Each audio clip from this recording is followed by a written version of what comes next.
से एक्चुअली हम लोग लौट रहे हैं, जहाँ पर विक्रांत और मन्नत दोनों अपना अपना केस खुद लड़ लेते हैं। और विक्रांत कहता है कि मुझे तो पता ही नहीं था कि मेरी बेटी है भी। और वो धैर्य के ऊपर ब्लेम करता है कि धैर्य नहीं चाहता है कि दुआ और मन्नत मेरे साथ में रहें, ऐसा वो कोर्ट में कहता है।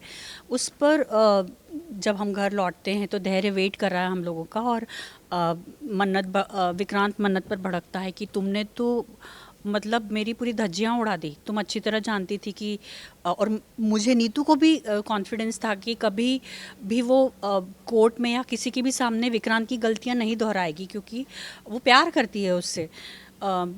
लेकिन वो तो कोर्ट में उसकी धज्जियाँ उड़ाती है। और उसी बात पर विक्रांत कहता है कि तुमने तो सब पता होते हुए भी ये कह दिया कि मैं शादी नहीं करना चाहता था और ऐसा है वैसा है, और उस बेसिस पर तुमने ये कह दिया कि दुआ को मैं नहीं संभाल सकता, जबकि ऐसा है ही नहीं। धैर्य की वजह से सब हो रहा है, क्योंकि वो नहीं चाहता है कि तुम दोनों मेरे साथ में रहो।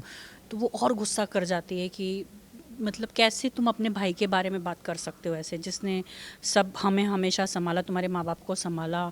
और मतलब तुम्हारी इस बात पर तो मुझे इतना गुस्सा है कि मैं कभी भी अपनी बेटी तुम्हें नहीं सौंप सकती हूँ। तो वो गुस्से में जाने लगती है। तो मैं कहती हूँ कि मतलब कैसी बात कर रही है, तू भी जानती है कि वो शादी नहीं तोड़ना चाहता था।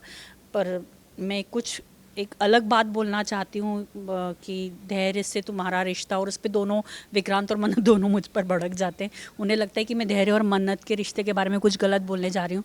तो मैं क्लैरिफाई करती हूँ कि मैं तो जानती हूँ, मैंने देखा है, इनके बीच में कुछ है ही नहीं दोनों के।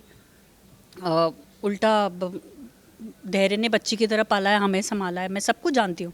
पर धैर्य को वो क्योंकि कभी बाप था ही नहीं, उसने बाप की तरह संभाला है, तो अभी वो अंकल की तरह संभाले, इसके लिए तो मैं रोक ही नहीं रही हूँ। और इस तरह की बातचीत होती है, उसमें खूब गहमा गहमी हो जाती है। दोनों चले जाते हैं, मन्नत और विक्रांत। मैं विक्रांत को आश्वासन देती हूँ कि तू सब्र रख, वो तेरे साथ रहना चाहती है और दोनों बहुत जल्दी तेरे साथ होंगे।